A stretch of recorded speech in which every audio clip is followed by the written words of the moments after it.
Bonsoir Arnaud Klarsfeld, Bonsoir. avocat. Nous vous recevons ce soir sur iTélé parce que vous appelez à manifester dans les jours qui viennent contre Dieudonné. Nous allons y revenir dans quelques instants. Avant cela, direction le théâtre de la Main d'Or à Paris, le théâtre de Dieudonné. Un autre rassemblement était organisé ce soir, rassemblement de soutien à Dieudonné. Bonsoir Baptiste Cordier, vous êtes pour iTélé devant ce théâtre dans le 11e arrondissement de la capitale. Comment s'est déroulé le rassemblement qui est désormais donc terminé ? Eh bien écoutez Antoine, effectivement les partisans de Dieudonné se sont réunis juste devant le théâtre de la Main d'Or, réunis dans le calme, et tous ont tenu à rejeter en bloc les accusations d'antisémitisme qui ont été lancées ces derniers jours à l'encontre de Dieudonné. Non, ils sont venus, disent-ils, voir un spectacle d'humour parce que ce sont leurs mots, hein, Dieudonné nous fait rire et on veut nous empêcher de rire.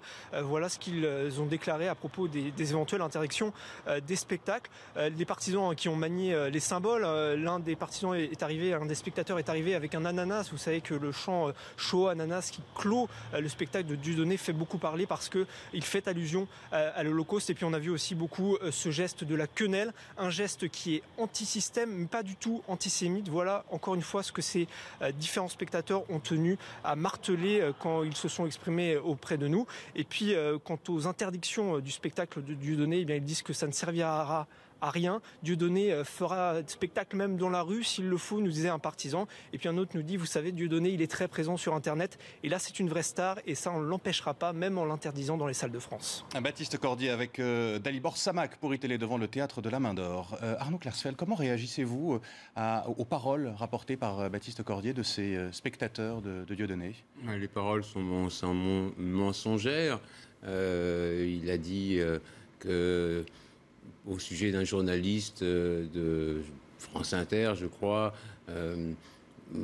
dommage qu'il n'ait pas péri dans les chambres à gaz. Dommage les chambres à gaz. Il regrette qu'il n'y ait pas eu assez de juifs exterminés dans les chambres à gaz. Et d'un autre côté, il nie avec Robert Forisson l'existence même des chambres à gaz. C'est un discours, un spectacle qui tient plutôt du meeting politique antisémite. Tout tient sur, disons, la haine des Juifs, la négation de la Shoah et le fait de tourner la Shoah en dérision. Donc, c'est un discours qui appelle à la haine raciale et en démocratie, en République, il est normal de s'élever quand quelqu'un fait un spectacle qui est basé sur la haine raciale. Donc les spectateurs qui vont voir Dieudonné disent qu'ils y vont parce qu'ils le trouvent drôle, parce qu'ils le trouvent provocateur. Qu'est-ce que ça vous inspire ? Oui, mais le spectacle lui-même est basé sur la haine des Juifs. La haine des Juifs, la négation de la chambre à gaz, le regret que pas assez de Juifs aient été tués dans les chambres à gaz. C'est un discours qui est un discours illégal. On n'a pas le droit en France d'appeler à la haine raciale. Donc il est normal que les pouvoirs publics prennent les décisions et ils peuvent les prendre. Ils ont les fondements juridiques pour prendre les décisions. On a quelques minutes ensemble. En octobre, voulait se tenir à Lyon un groupe rock britannique qui faisait un peu l'apologie de Klaus Barbie. Eh bien, le préfet a pris une décision interdisant la tenue du spectacle. Et il est intéressant de lire les considérants du préfet pour interdire le spectacle. Il dit « Considérant que les troubles à l'ordre public ne se limitent pas à des démonstrations de rue, mais peuvent être définis aussi comme un choc intellectuel et moral très fort pour une partie de la population, dès lors que les survivants d'un drame historique et tous ceux qui ont souffert dans leur chair du fait des personnages évoqués par le groupe dont il s'agit se sentent légitimement et directement agressés. Considérant que les survivants de la déportation, les survivants du fort Montluc ont droit au respect qui est constitutif de l'ordre public, interdit le spectacle. » Là, il y a des... C'est le choc intellectuel, c'est ça, c'est le mot employé par le préfet. Il prend en considération le fait qu'il y a des manifestations il y en aura, et le choc intellectuel, c'est-à-dire la blessure pour tous les survivants. Et Dieudonné, d'ailleurs, mercredi prochain, c'est pour ça qu'on manifeste à Nantes, pour donner au préfet les bases légales, les manifestations, il y en aura, et le choc intellectuel et la blessure pour ceux qui ont vécu la déportation ou pour les survivants de la déportation ou pour les descendants des survivants de la déportation, ce choc est grand et la négation de l'Holocauste réprimés en France, tout comme les appels à la haine raciale. Il y a 2-3 ans, je ne me rappelle plus, c'était sur un plateau de télévision aussi, M. Guerlain avait dit ma mère travaillait comme une négresse, si les nègres ont jamais travaillé. Eh bien, avec mon père, on avait appelé à une manifestation devant les boutiques Guerlain pour demander que M. Guerlain s'excuse de ses propos. Donc, ce n'est pas simplement pour les Juifs, c'est pour les Noirs. J'étais allé en prison pour les Roms. La République tient sur, disons, une compassion entre les gens et surtout ne pas appeler à la haine raciale. On sait ce à quoi ça amène et il faut, disons que les discours n'appellent pas à la haine raciale, à l'antisémitisme, au racisme. Et c'est normal que si quelqu'un base tout un spectacle qui est un meeting politique devant des gens qui viennent pour entendre casser du juif, et bien que ce spectacle... Certains viennent pour rire aussi, c'est ce qu'ils disent. Oui, mais alors dans ces conditions, ceux qui venaient écouter Hitler parler des Juifs venaient aussi pour rire et pour entendre parler des Juifs. La plupart des gens qui viennent... Pas comparer Dieudonné à Hitler. Je ne compare pas Dieudonné à Hitler, je dis dans les propos. La plupart des gens qui viennent là-bas viennent pour entendre casser du juif.